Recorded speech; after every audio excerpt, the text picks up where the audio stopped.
Hey guys, welcome back to my channel. My name is Elle and I'm a holistic nutritionist. So today's episode will actually be on herbs, pre-post pregnancy. Now I've gotten so many messages from women in my community asking for more information on how I personally prepared for my birth with Benjamin, and also just in general more health related pregnancy videos. So I thought that this would be a great one to share with you guys, and I couldn't imagine doing it with anyone but my girlfriend Erica, who is a good friend of mine, but more importantly, she is a naturopathic doctor, as well as she practices acupuncture. And considering today's episode's about herbs, I'm super pumped that she's a master herbalist. So she's always got so much information to share on herbs, and she's so well versed in this space. And without more introduction, I'd like to introduce Erica. So yeah, just give us a little bit more details about yourself and your practice and what you do. Thank you for that. That was wonderful. But yeah,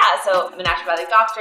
A huge focus of my practice is herbal medicine. I absolutely love it. That's why I pursued my master's in it. I also do a lot of diet and lifestyle counseling. I do acupuncture, which is so important for balancing the body. And I'm always looking to go to the root cause of why something is out of balance. So using all these modalities, that's how I incorporate everything into my practice. And, you know, talking about today and pregnancy, there's a lot of amazing herbs that are so valuable from beginning to end to even post-pregnancy. And I can't wait to talk about it.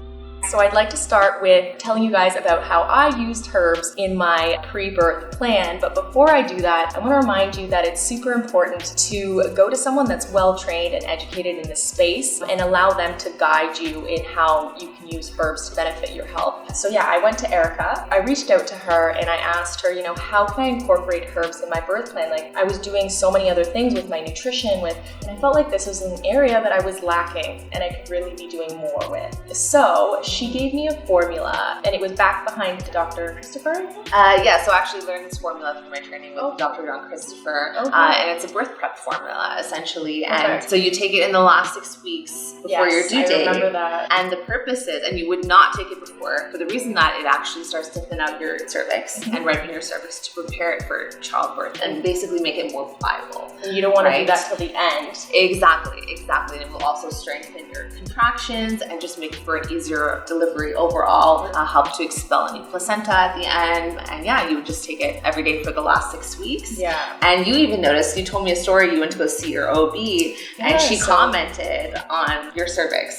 So when I went to go see my OB around I think maybe 10 days prior to my estimated due date, my EDD, and she was amazed at how ripened my cervix was and how dilated I was already at around, I want to say 2 centimeters, maybe 3 at that point. Prior to my actual birth, it was closer to 4, which is a really great place to start when you think about you need to get to 10 and you're already at 3, almost 4, right? Yeah. So I really feel like the formula that Erica recommended for me helped with, you know, prepping my cervix and getting me ready to eventually push. If you want to check out my birth story, I'm going to link it in the show notes. I wrote a blog post on this. And I also, again, this video won't be about acupuncture, but I did want to make a note that Erica also helped me with inducing my pregnancy using acupuncture. Again, please make sure you're going to a certified practitioner that knows what they're doing. And only, again, how early did we start the acupuncture? So it was a day before you were going to be induced by the medical doctor you were seeing. So you preferred to have a natural induction, and all it took was 1 treatment, and you were in labor. What was it? 3 hours later, or 4 hours later? It was pretty quick, to be honest. I remember leaving your office and getting home, going for a walk, and that was it. So sorry, back to the pregnancy prep. Can you tell me a little bit about the herbs that were in that formula? Yeah.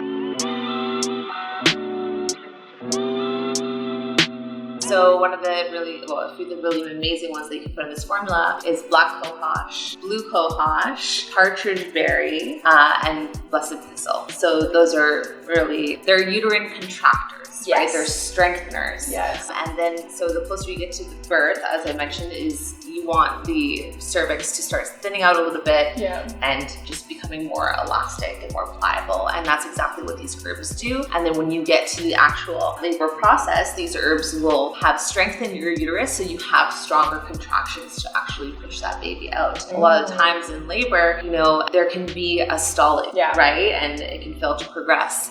Whereas if you have stronger contractions, you know, it can make for a much easier birth.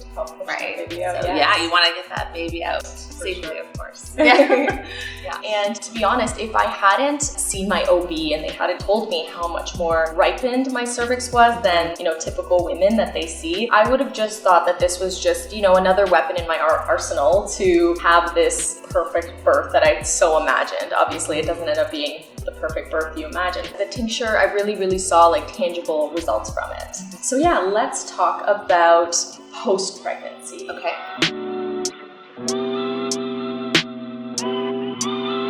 I think a lot of people know about fenugreek, which is galactagogue. Yeah, it just means to increase milk supply. Exactly. Yes, in the herbal realm. Exactly. So the galactagogues, fenugreek I use, it does come out of your pores. It does smell a little funky, and I hear that as a big complaint. So can you share with us some other galactagogues that might not have those side effects? Of course. So one that I really like is borage. Borage. Right, it's a flower, and what that actually does is it increases the essential fatty acids in your milk, which is really good. And because you need a lot of fat, especially in the beginning for babies. That's good. Yes, exactly. And it has a really nice calming effect too. But in terms of, you know, even just seeing how your child is responding when it comes to frequency of feeding, do they have to latch on for a really long time to feel satisfied? What's their level of satiety after they've had a feeding? And if it's not enough, then I think that's a really good indication that you may need to increase, you know, not only your milk supply, but also the quality of your milk supply. And these herbs do a wonderful job at doing that. So borage with the essential fatty acids, fennel is a nice one to increase milk supply as well, and also help with colic, which is a huge problem for infants. Yes, Ben had colic too. And I was actually linking in the show notes too cookie recipes. Remember when I was making that when I was pregnant? Those look good. I wanted them. Yeah, they were delicious too. So I'll share that recipe as well. So then there's goat's rue. That's another one. So I've actually heard great things about goat's rue being good for any women that have had any kind of trauma to the breast, whether it was a breast reduction, augmentation, etc. So that's a great one that you mentioned. A lot of people don't know about that. Yeah, yes, one of the less common ones, but very effective, right? And another one is blessed thistle. So all of these ones can be combined into a formula. Again, I love using tinctures. They're easy to dose and take, and these herbs will work within a day of you starting them. Yeah, they are really quick acting. And there's back to how you said how you take herbs. This is a topic. This is a question I really wanted to talk about because a lot of people I think are a little bit insecure about using herbs because they don't necessarily know how to best assimilate them, how to best take them in what form, how often, frequency. Exactly. So in your professional opinion, what is the best way and how do you keep your clients on track when it comes to their herbal protocols? Because you've used mainly herbs in your practice. I do. I love herbs because your body, they're in their whole form, right? And your body does assimilate herbs much better than it would a supplement, let's say. So I'm very herb focused in that sense. And so there's 3 ways you can really take herbs, and that's through capsules with the dried herb inside. That's through teas, and that's through tincture, which is herbs extracted into an alcohol base. Personally, I really love using tinctures. They're easy to dose. They're more convenient. It's just, you know, taking maybe a tablespoon a day and then not worrying about it. But sometimes that can be a little too potent for people. They don't like the taste. And if that's a factor that's really hindering them from taking the herb, then I'll use maybe a tea or a capsule. But I do prefer tinctures, and I find that it's the most convenient and it's very potentized, right? The alcohol also helps with that. The alcohol extracts all the beneficial constituents needed. Yes. Right? Yes. So it's really easy for me to dose from, you know, a medical perspective and to know what the person is getting, right? So that's what I love to use if you can get beyond the taste and just know the benefits that you're getting from it. Some people complain, some people love it. So it really depends on the person. But there are several ways to take herbs, and then I just try to individualize it based on that person's needs, really. Yeah, it's so amazing how custom you can make a tincture for someone, right? Any tips on when you're taking the tinctures? Because I even know for myself, it does get hard when they taste unpleasant. Yeah. Any recommendations for just making this Yeah. a little tastier? Sure. You can mix it in a bit of juice or water, cold pressed juice, of course. We don't want the pasteurized stuff. You can even just take it with some lemon. I like to get it over with. Take the tincture, then, swish it with something else. You're a shot taker. Yeah, I prefer not to prolong the experience and mix it in water, because then you taste for longer. Yeah. But yeah, you can mix it. That's no problem at all. Now, hormone balancing is a huge part of this. Yes. Pre-pregnancy, Yes. it's very important, for fertility. Absolutely. So I'd love for you to share your top 3 herbs for hormone balancing. Oh, yes. And let us know if they're safe for pregnancy, or if they're safe pre-pregnancy, or if they're not. So Yes. Okay. So, there's so many herbs that I love for hormone balancing, but my top 3 would be milk thistle, actually. That's one, and that's actually a liver protectant. Okay. I take milk thistle. You know what? This is actually a little hack, because I take milk thistle before my husband's Polish. He loves to drink. So when I know that it's like a big night and we're gonna go out, I take it prior to going out, and then I take it in the morning, and I'm telling you, my hangover is like rarely like as nearly at all what it would be. Of course, lots of water, but I really feel like it helps clean out the liver. So sorry, go ahead. Absolutely. Tell us more about milk thistle. It's such a liver builder and strengthener, right? And if you think about it, so we do actually have a lot of excess hormones in our body. There's a lot of xenoestrogens, right? In our environment, a lot of endocrine disruptors, and it's actually the liver's job to process these excess hormones. And so any herb that's going to actually increase liver function is going to help with hormone balancing. So I love to always incorporate something like milk thistle or dandelion, which are liver strengtheners. So even when I'm working on like a liver protocol, this is where I actually use herbs, because these are some herbs that I am very comfortable with using. And this is even in supplement form, in pill form with the herb inside. Milk thistle is like a huge one in my arsenal, even when I recommend them to clients. So you can't go wrong. It's a great herb. I love it. That's great. And like that you mentioned that it detoxes the excess hormone, estrogen, because estrogen dominance is such a big issue right now with in our society. It's in our beauty products, it's in our like detergents, and any artificial fragrance is going to be some sort of endocrine disruptor to the body. And if you think about how much you accumulate just by living, it's a burden. All right, so let's talk about your number 2 top herbs for hormone balancing.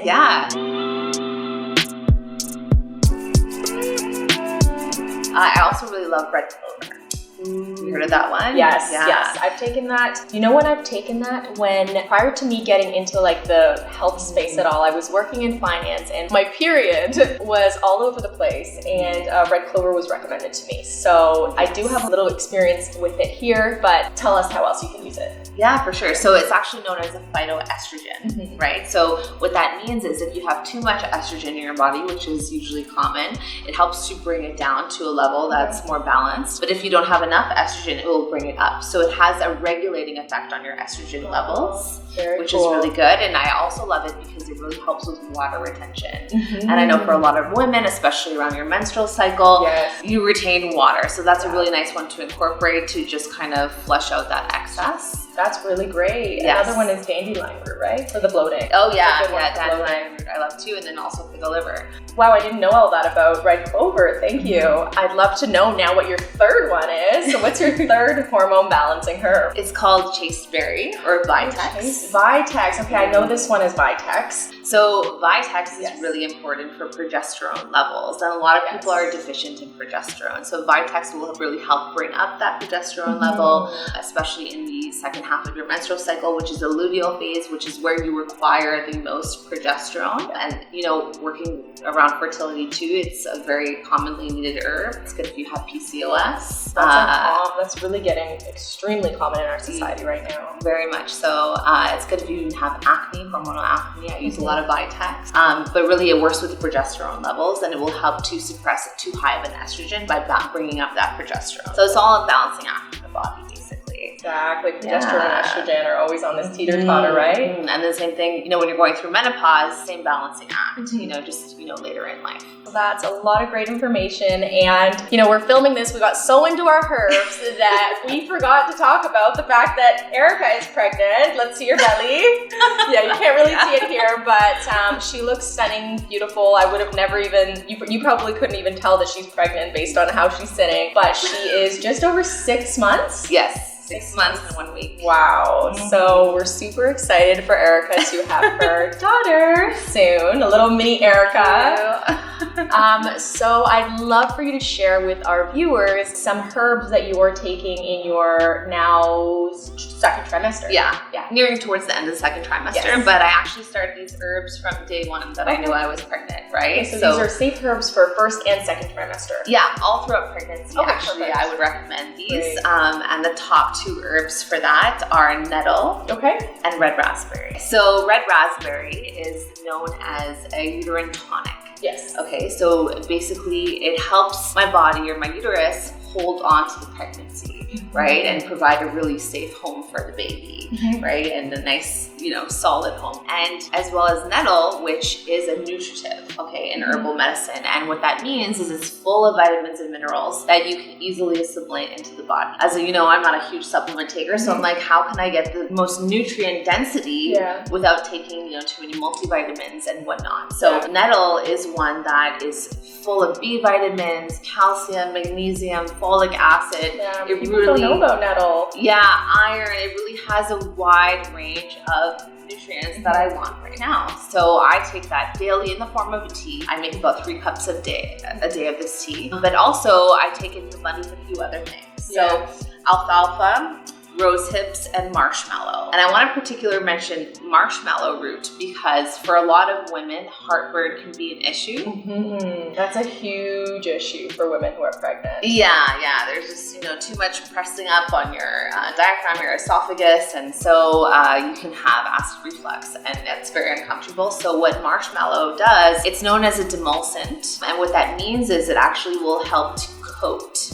And so when it comes to your mucous membranes, it provides that coating so that it has a soothing effect. So marshmallow is a nice thing to take as well if you're experiencing any heartburn. And other ones you can use too, depending on your individual state. So some women can be iron deficient. And if that's the case, a huge one in pregnancy. Anemia gets quite high. Right. Especially if you're already susceptible. And so an herb that I would add if that's the case for you is yellow dock. And this is a great recommendation for especially like vegan moms. Right? Right off the bat, even if you're not low on your iron levels, this is a great addition, right? Right. No, I love it. It contains about 40% assimilable iron, and your body can easily take it in. Right? So you want to just help your body in that sense. And it's great. And always test these levels, whether it's with your midwife or your OB, know what you need. For me personally, and it was a bit surprising, I was actually towards the lower end on my vitamin D levels. And I wouldn't have supplemented otherwise, but that's one supplement that I did need. But everything else I got through my herbs. So what you're saying is just be more body aware of where your deficiencies lie. Right. And then, try and fill that gap with herbs. And sometimes, supplements are needed. But herbs are really a great arsenal of tools that you can really increase in your life to have a healthier and more comfortable pregnancy. So the heartburn wasn't something I dealt with, but I definitely was taking nettle. But bonus about nettle is if you're taking it postpartum, you suffer less from like hair loss, right? Because nettle is super great for your hair. It is, yeah. So I'm not completely giving this up to nettle that I didn't use hair because I think my hair's been pretty good. Yeah, your hair looks great. I was gonna knock on wood. But it is an issue that a lot of women postpartum deal with. So nettle's actually a great suggestion for that too. So it's crazy how all these herbs can, be so beneficial in so many different ways for each of us. Absolutely, yeah. And I think that, they're so valuable that there is a place for herbs for everyone. Just be guided by the right person and how to take them and make them a part of your life. Amazing. Amazing. Thank you so much. I hope that we shared some new information with you on this magical world of herbal medicine. Thank you so much for tuning into today's episode where we talked about herbs specifically related to pregnancy, breastfeeding, and hormone balancing. We talked about herbs I've used, we talked about herbs that Erica's used, and really the benefits of those and how they can help you. Again, please make sure that you are under the care of a certified practitioner in this space before you try any kind of herbal protocol. And again, thank you, Erica, so much for joining us on this channel. You were amazing and so insightful. If you guys want more information on Erica, she is taking clients. You can check out her website, which I'm going to link in the show notes. You can also check out her Instagram, where she gives a load of free information, health information, not just specific to herbs. Also, I'd love to hear from you. What are some uses of herbs that you've used in your own life, and what health benefits have you reaped from them? Please let me know. And if you haven't already subscribed, please don't forget to click the subscribe button below and subscribe to my channel. Bye for now. Bye.